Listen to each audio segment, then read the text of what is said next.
सभे मगहिया भाई बहन के भुलेटन काका के राम राम।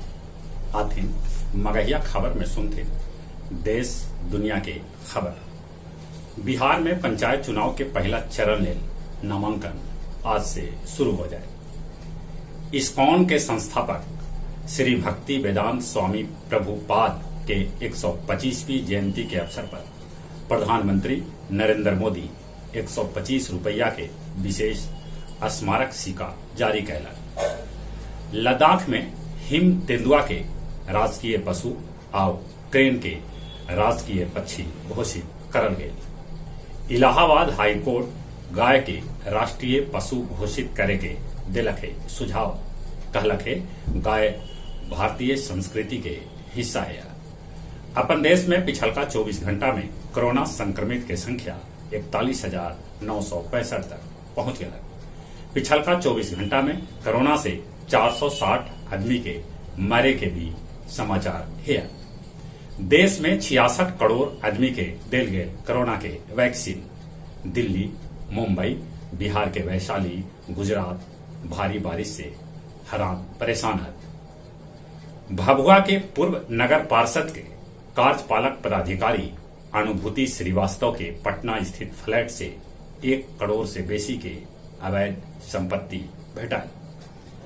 5 सितंबर शिक्षक दिवस के अवसर पर बिहार के 10 गो महिला और 10 गो पुरुष शिक्षक के सम्मानित करल जाए, जिनकर नाम के घोषणा कर देवल गए।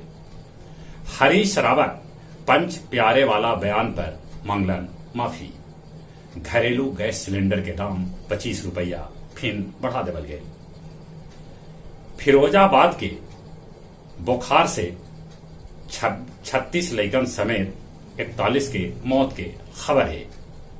व्हाट्सएप भारत में 30 लाख अकाउंट बंद कर दिला। झारखंड के चक्रधरपुर में दुरंतो एक्सप्रेस से कट के एक परिवार के 4 आदमी के मौत हो गया। बांग्लादेश के वैज्ञानिक डॉक्टर कादरी और पाकिस्तान के अर्थशास्त्री शाकिब के भेटायल मैक्से पुरस्कार। अफगानिस्तानी सभे पैदले देश छोड़ के जा रहा है। पाकिस्तान और ईरान के सीमा पर लगल है जमावड़ा। मुल्ला बरादर मुल्ला हिब्दुल्लाह अखुंदाहा के नाम के है अफगानिस्तान प्रमुख बने में चर्चा।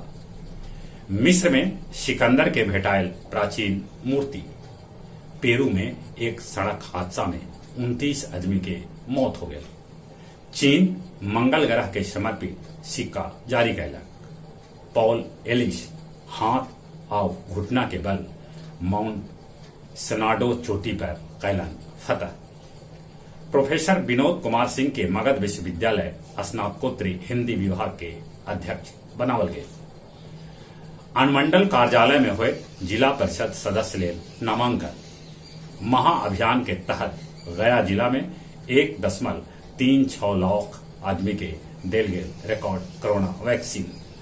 गया जिला के 8 प्रखंड में पंचायत बस स्टैंड निर्माण ले भेजल गए राशि। और अब कुछ खेल के समाचार। इंग्लैंड के ओवल में भारत इंग्लैंड के साथ चौथा टेस्ट मैच आज से खेला। दोनों टीम अभी 1-1 के बराबरी पर है। यूएस ओपन में जोकोविच दूसरा दौर में पहुंच गया। नेपाल के साथ आज भारत खेला दोस्ताना फुटबॉल मैच। इंग्लैंड के कप्तान जो रूट आईसीसी टेस्ट रैंकिंग में नंबर 1 पर पहुंच गया। पैरा ओलंपिक में 68 स्वर्ण, 43 रजत, 36 कांस्य के साथ चीन नंबर 1 है। तक 2 स्वर्ण, 5 रजत, 3 कांस्य के साथ भारत नंबर 34 पर है।